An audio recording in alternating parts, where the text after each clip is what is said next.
Should the Patriots trade a top defensive player for Brandon Aiyuk? That's what I want to talk about here on Patriots Today by Chat Sports. I'm your host, Allie Barefoot, and I was scrolling online and I saw the newest trade proposal between the New England Patriots and the San Francisco 49ers. So I wanted to update you guys on what Brandon Aiyuk's situation is looking like in San Fran. On the back half of the show, I do have a request from an actual subscriber from Patriots Today asking my opinion on this specific trade. All right, let's go ahead and break down what Marcus Mosher had to say, NFL analyst on Aiyuk to the Patriots, saying no team has more cap space, $44 million, than the New England Patriots. So giving Aiyuk the deal that he wants wouldn't be an issue. The Patriots could make Aiyuk the second highest paid receiver in the league behind only Justin Jefferson, and it wouldn't be a big deal. Hence, what Aiyuk is talking about right now and why he's in a holdout with the 49ers. But he keeps on saying Aiyuk would immediately be the top target in the offense, giving Drake May a fantastic weapon in the passing game,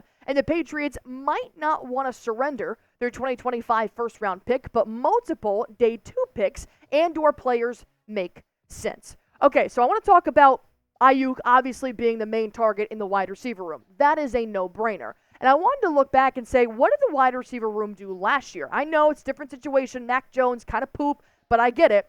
So here are the top receivers for the New England Patriots in 2023. And this is what really surprises me. DeMario Douglas, we know Pop had a huge year, 561 yards. He became the top receiver towards the middle half of the season and the back half. Hunter Henry, a tight end, was the second highest receiver last year. Kendrick Bourne, who got injured 8 games in. He didn't even play 16 games, 406 yards. And then DeVante Parker, 394. So clearly, Aiyuk would be a huge pickup for the New England Patriots. Why? Because Aiyuk gained 1,300 receiving yards last year, which is more than our top 2 receivers from 2023 combined. That stat alone should make you want Aiyuk right now. And what the NFL analyst had to say was, if Aiyuk wants to be the highest paid receiver, he may not win a Super Bowl with the Patriots this year, but he would get that bag, and that seems to be the issue with the 49ers, because it's definitely not the ring chasing, it's got to be the money. So my question here for you guys real quick is, do the Patriots have an 1,000-yard receiver this NFL season on their roster right now? Do you think Jalen Polk will get 1,000 yards his rookie season? I don't, even though he did it last year with Washington. But do you guys think Kendrick Bourne, DeMario Douglas, any of them have it in their system, or with the only way we have an 1,000-yard receiver this season is to get Aiyuk? Let me know in the comment section below. All right, our 49ers host here at Chat Sports, Chase Sr. If you guys don't follow him, give him a follow. He tweets the latest information going on by the 49ers here. And he said Brandon Aiyuk said he's frustrated that his contract numbers have been leaked and contract negotiations are a dirty game.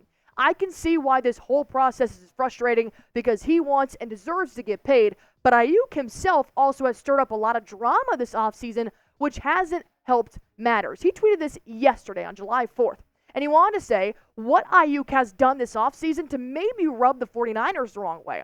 He said after the Super Bowl, his friend said he'll play for the Raiders. His girlfriend said San Fran's tenure could be over. Aiyuk tweeted Mike Tomlin directly, and he has shared subtle Instagram stories and said on TikTok, the Niners don't want him.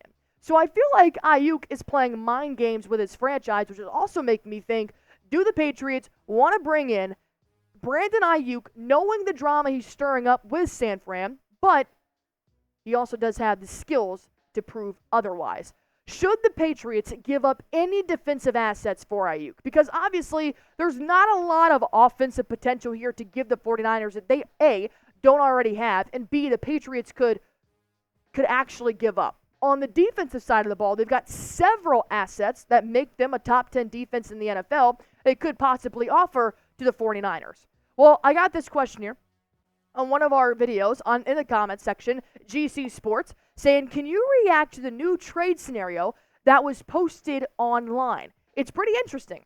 Patriots receive wide receiver Brandon Aiyuk in a 2025 7th-round pick, while the 49ers receive Jabrill Peppers, a 2025 2nd-round pick, and a 2025 6th-round pick. First off, shout out to GC Sports. If you guys ever want me to talk about a topic, feel free to put it in the comment section below. And I do want to talk about this trade right here because this is wild. Jabrill Peppers for Brandon Aiyuk. Like I said, the Patriots really do not have any offensive assets to give up that would be extremely flashy. The only one I could possibly think of would be Ramondre Stevenson. And you don't need him when you got CMC.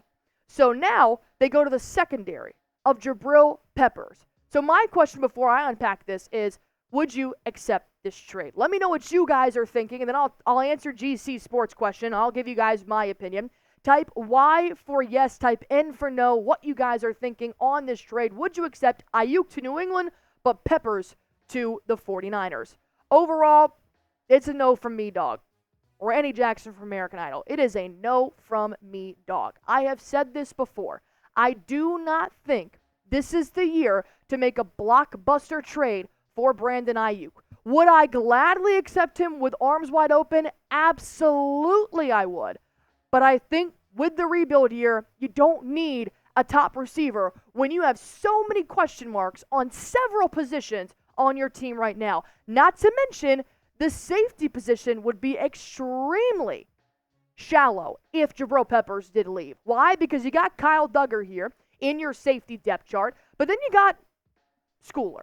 Okay, well, he's more of a special teams kind of guy. Then you got Hawkins, a very young player to pull up and fill big shoes in Jabrill Peppers. Not to mention, I think Peppers is actually one of the top Patriots that could get a contract extension next. So, when you look at the wide receiver room, here's why I wouldn't take Aiyuk. Will we have an 1,000-yard receiver this year? I don't know.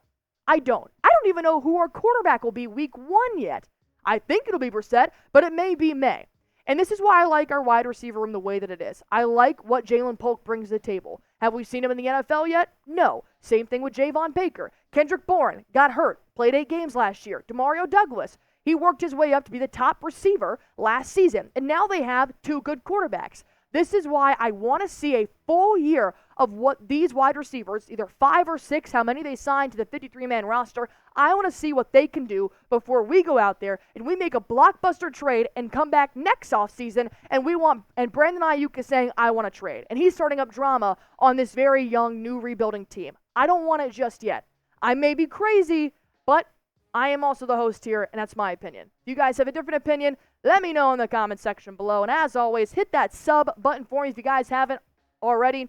If you guys want me to talk about a topic, comment it. Hit that sub button. That way you guys don't miss out on any videos and the latest moves the New England Patriots make this offseason.